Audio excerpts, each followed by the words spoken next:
एक कोपीन पहने हुए महात्मा को किसी धनवान आदमी ने पूछा कि बाबा मेरे पास 100 तरह के कपड़े हैं। मैं तो कम बता रहा हूं, 100 से ज्यादा तो माताओं के पास ही होंगे। तो मेरे पास 100 तरह के कपड़े हैं, इतनी तरह के जेवर हैं, इतनी मेरी व्यवस्था है, इतनी लंबी गाड़ी है, इतना सब ठाट है, इतना बैंक में है, इतना घर में है, इतना स्वर्ण है, इतना हीरे हैं, इतने चांदी हैं, इतने अश्व हैं, इतने गज हैं, इतने मकान है, इतनी दुकान है, इतनी मार्केट है, इतनी इज्जत है। सब कहने के बाद कहा पर इतना सब होने के बाद भी आराम नहीं है।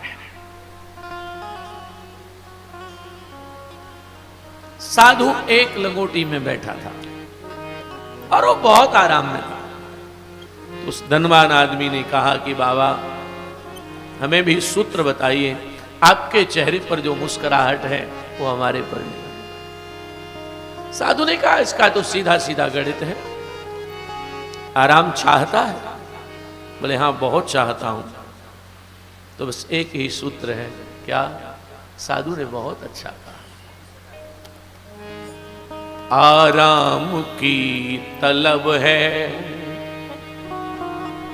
ध्यान देना, साधु बोलता है आराम की तलब है। तलब माने बहुत जरूरत है, उत्कंठा है। आराम की तलब है तो बस एक काम कर, आराम की शरण में नित राम राम कर। आराम की शरण में नित राम राम। तो राम को शरणागत हो जाओ और कोई उपाय नहीं है।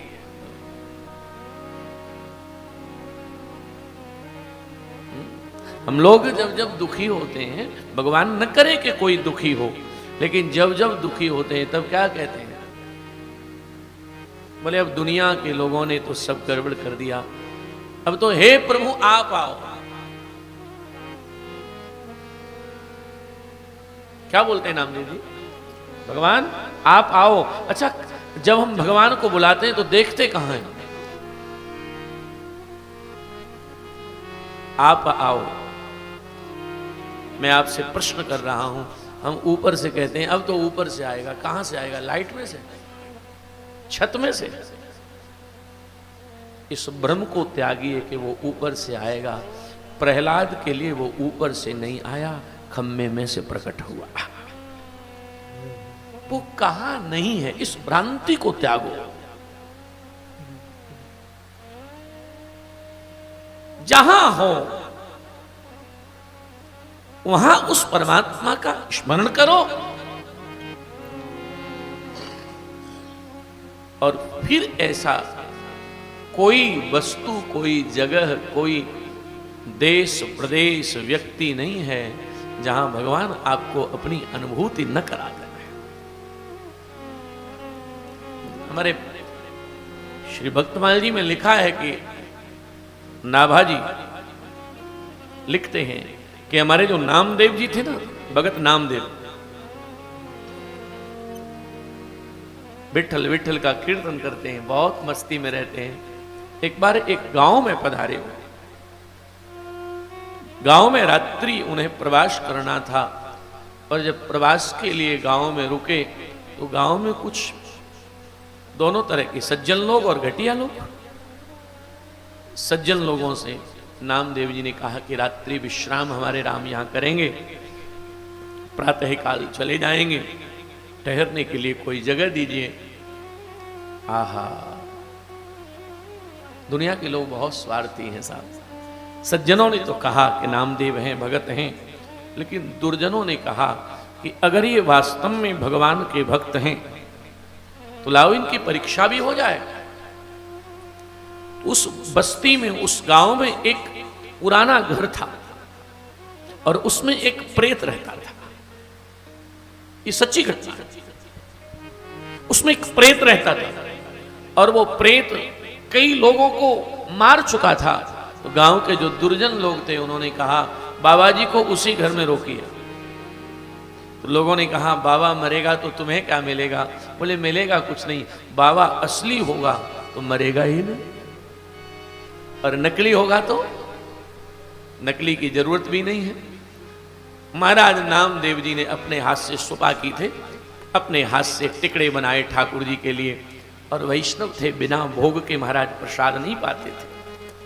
सबके लिए शास्त्र की आज्ञा है, जो भी पाते हो बिना ठाकुर जी के भोग लगाए स्वीकार नहीं करना चाहिए। इसलिए पूज्य डोंगरे बाबा लिखते हैं कि मुख में वही डालना चाहिए जिसका भोग मेरे ठाकुर को लग जाए। मुख में वही डालो जिसका भोग ठाकुर को लग जाए। अब तो लोग इतने होशियार हैं साहब, क्या कहा जाए, कोल्ड ड्रिंक का भोग लगा देते हैं। मैं एक घर में गया तो ठाकुर जी के दर्शन करने गया, तो ठाकुर जी के कटोरे में कोल्ड ड्रिंक। हमने उस घर की माई से कहा कि ये क्या है? बोले महाराज जी हमारा तो सीधा सीधा गणित है, जो हम खाते हैं सो खिलाते हैं। तो इस समय गर्मी पड़ रही है, तो हम पति पत्नी सुबह एक एक बोतल सीताराम कर देते हैं। तो मैंने कहा कि अगर ठाकुर जी को गर्मी से भी बचाना है तो ये खराब चीज की क्या जरूरत है?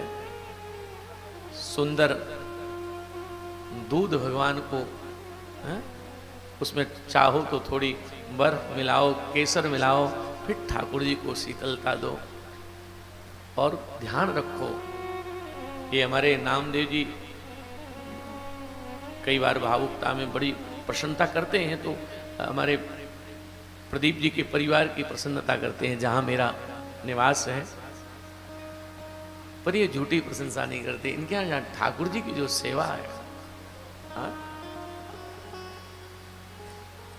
और उससे आगे मैं कह दूं, मैं इसलिए नहीं कह रहा कि इनके यहाँ रुका हूं, ये शाम को निकाल दें तो भी कल परवाह नहीं है, लेकिन मैं इसलिए कह रहा हूं कि इनके पुराने घर पर मैं बहुत पहले जाता था, और इनकी गोलोक में वास कर रही परम श्रद्धेया माता जी, जो किशोरी जी की शायद सखी रही होगी, वो माता जी सब साहब आरती करती थी। तो ऐसा लगता था कि कोई ये देव पुरुष है, कोई ये मनुष्य नहीं है। बहुत प्रेम से आरती प्रीतम प्यारी की। और जगतगुरु कृपालु जी महाराज के प्रति माँ का क्या भाव था साहब। मैं आपके घर गया तो मैंने माँ को कहा कि माँ आप इतनी बुजुर्ग हैं, मेरे सामने आप आरती करती हो तो अच्छा नहीं लगता है। बड़ी बहुत खूबसूरत भी थी वो माँ, ऐसा लगती थी जैसे देवी है। तो वो हमसे कहती थी महाराज जी, बोलती महाराज जी हम आपकी आरती कर ही नहीं रहे, तो आप जब बैठते हो मैं सोचती हूँ मेरा सदगुरु कृपालु बैठा है। मुझे आज तक स्मरण आता है। और मैं कई बार साहब कहता हूँ, भक्ति बनावट का विषय है ही नहीं, भक्ति तो समर्पण का विषय है।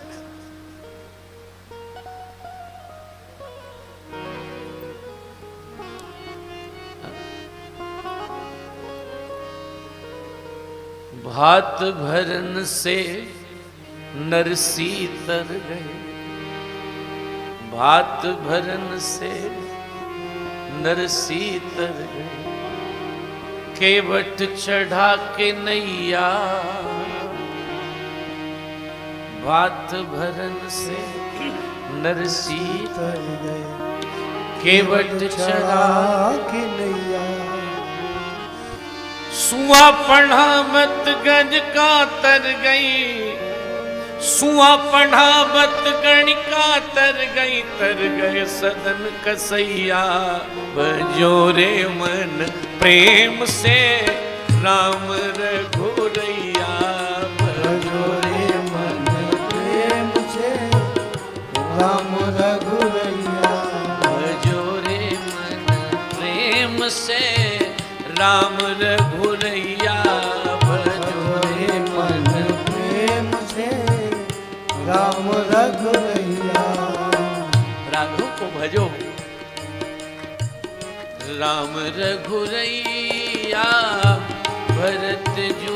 भैया राम रघुरैया, भरत जू के भैया, भरत जू के भैया, सिया जू के सैया, भजो रे मन प्रेम से राम रघुरैया, भजो रे मन प्रेम से राम रघुरैया, भजो रे मन प्रेम से राम रघुरैया, भजो रे मन प्रेम से राम रघुरैया। मैं तो बस इस पंक्ति में एक बात पर जोर लगा रहा हूं, बजोरे मन सब भज रहे हैं, पर इसमें एक आगे बात लगी है प्रेम से। खाना पूरी नहीं साहब, जीवन बहुत जल्दी निकल रहा है, इतनी जल्दी निकल रहा है। मुझे बहुत अच्छा भी लगता है। हमारे अभी नामदेव जी ने कहा कि कोई मेरठ से भैया आए, मैंने तो इनको देखा ही नहीं है, पहली बार देखा। और आपको एक और आनंद की बात बताऊं, आपने इनकी कथा की डेट बताई, मैं व्यासपीठ पर बैठ के कह रहा हूं मुझे नहीं पता कि इनकी कथा फाइनल है। इनके पिताजी मेरे पास आश्रम में कुछ दिन पहले आए और चलते फिरते बस मुलाकात हुई।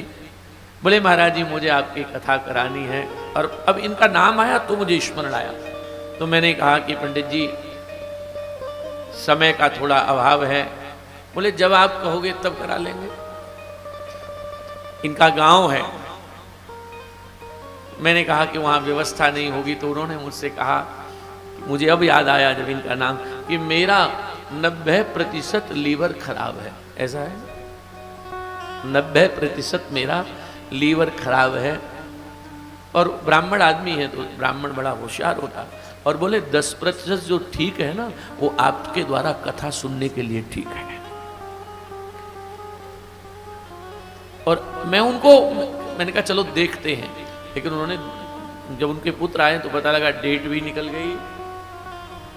तो आप शंका मत करना, अब ये दास जरूर कथा करेगा वहां पर, कि आप कितना विश्वास लेकर आए हो। बजोरे मन प्रेम से राम रघुरैया। तो मैं कुछ कह रहा था, श्री नामदेव जी महाराज उस गांव में गए, और गांव में श्री नामदेव जी जब पधारे तो उस भूत बंगले में गांव वालों ने कहा बाबा रुको। नामदेव जी ने प्रसादी बनाई और ठाकुर जी का भोग लगाया, और भोग लगा के नामदेव जी जैसे ही महाराज प्रसाद पाया, साधु कहाँ सोता है साहब, माला लेकर भजन करने बैठ रहे थे, थोड़ा विश्राम कर लूंगा। जिस समय नामदेव जी के विश्राम का समय हुआ, सच्ची घटना है, और उसी समय वो प्रेत आया। वो 12 बजे आता था, 12-1 बजे जो बाजार से घूम के घर में आते वे सब प्रेत ही हैं। समझ गए? ये कोई समय नहीं है घर में आने का। वो प्रेत 12-1 बजे जैसे ही आया, अब आप देखिए ईश्वर का दर्शन कैसे होता है। अब कोई और होता तो चीख के भागता। प्रेत 8-10 फुट लंबा, और महाराज लंबे लंबे उसके बाल, और जैसे ही नामदेव जी की तरफ दौड़ा तो श्री नामदेव जी वहीं एक पद स्वरित गाने लगे। भले पधारे लंपकनाथ, भले पधारे मेरे लंबकनाथ। हे प्रभु, आपके बहुत अवतार सुने, पर आज के अवतार में तो लंबकनाथ बन के आए हो। ये रूप कभी नहीं देखा। और राम जी जैसे ही नामदेव जी उस प्रेत के ठाकुर जी कह के चरणों की तरफ भागे, बड़ी कृपा की मेरे विठ्ठल, उस समय उस प्रेत का हृदय फट गया और उसमें से ठाकुर जी प्रकट हो गए।